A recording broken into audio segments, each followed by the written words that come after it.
ఈరోజు మనం ఈ వీడియోలో మకర రాశిలో కానీ మకర లగ్నంలో కానీ జన్మించిన వారి యొక్క ప్రేమ వ్యవహారాలు రిలేషన్షిప్ ప్రాబ్లమ్స్కు సంబంధించిన కొన్ని ముఖ్యమైన విషయాలను డిస్కస్ చేద్దాం. అవి ఏంటంటే ఈ గ్రహాల ప్రభావం వలన ప్రేమ వ్యవహారాల్లో మగవాళ్ళు ఆడవాళ్ళు మగవాళ్ళ చేతిలో ఎక్కువగా మోసపోతారు. ఏ దోషం దానికి కారణం, జీవితాంతం వాటిలతో నలిగిపోతారు. అలాగే రెండోది ఏంటంటే ఎక్కువగా ప్రేమ వ్యవహారాల్లో నలిగిపోయే గ్రహాల కాంబినేషన్లు ఏంటి. ఇక మూడవది 35 ఏళ్ళ నుంచి 40 ఏళ్ళు వచ్చినా సరే వీటిని మర్చిపోలేక పెళ్లి చేసుకోకుండా ఉండిపోయే గ్రహాల కాంబినేషన్లు ఏంటి.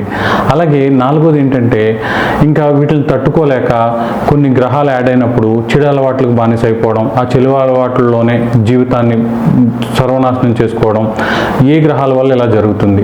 ఇక ఐదోది ఏంటంటే కొంతమందికి ఎవరికి చెప్పుకోలేని అన్ఎక్స్ప్లెయిన్ ఇన్ నేచర్ అనమాట.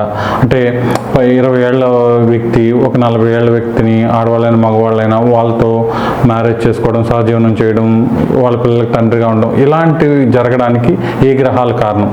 అసలు ఇవన్నీ జరగకుండా రిలేషన్షిప్ ప్రాబ్లమ్స్ రాకుండా ఉండాలంటే ఏమి రెమెడీస్ చేసుకోవాలి అనే విషయాలతో ఈ వీడియోని ముందుకు తీసుకొస్తున్నాం. స్కిప్ చేయకుండా చూడండి.